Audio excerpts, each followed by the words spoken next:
नमस्कार, जय महाराष्ट्र। महाराष्ट्राच्या दौऱ्यावरती असलेले देशाचे पंतप्रधान नरेंद्र मोदी यांच्या कार्यक्रमाच्या वेळी अनुषंगाने जो कार्यक्रम ठेवला होता, या कार्यक्रमाच्या अगोदरच भारतीय जनता पक्षाच्या 3 आमदारांना धक्का बसलेला आहे। त्यांना सज्जड देत या ठिकाणी घरी पाठवलेलं आहे। कारण काय ते जाणून घेऊया। मुंबई, नवी मुंबई सर्वच महानगरपालिकेच्या निवडणुका येत्या 3 ते 4 महिन्यामध्ये पार पडणार आहेत। त्याच अनुषंगाने देशाचे पंतप्रधान आता वेगवेगळे महाराष्ट्र दौरे करतील।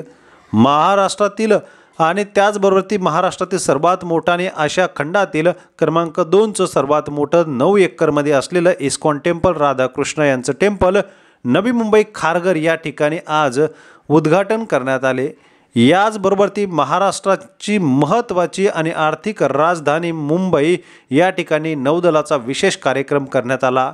नौदलाच्या बोटीचा या ठिकाणी कार्यक्रम उद्घाटनाचा होता आणि याच अनुषंगाने नुकत्याच झालेल्या निवडणुकीच्या आमदारांना, जिंकून आलेल्या आणि मंत्रिमंडळामध्ये असलेल्या नेत्यांना नरेंद्र मोदी कानमंत्र देणार होते। भारतीय नौदलाच्या सभागृहामध्ये हा कार्यक्रम पाडणार होता आणि या ठिकाणी विद्यार्थी म्हणून सर्व आमदार उपस्थित राहणार होते। यासाठी नियमावली तयार करण्यात आली होती। या आमदारांना कार्यक्रमाला येताना या ठिकाणी ओळखपत्र आणणं बंधनकारक होतं, तर मोबाईलही येताना घेऊन येता येणार नव्हता। त्यामुळे सभागृहातच आज मोबाईल ठेवण्यात आले होते।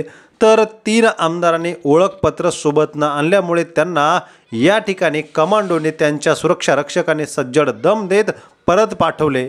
मोदींना भेटण्याची अपेक्षा घेऊन आलेल्या आमदारांना परत जावं लागलं। हा एक मोठा त्यांच्यासाठी धक्का होता। परत त्यांना आय कार्ड घेऊन यावं लागलं।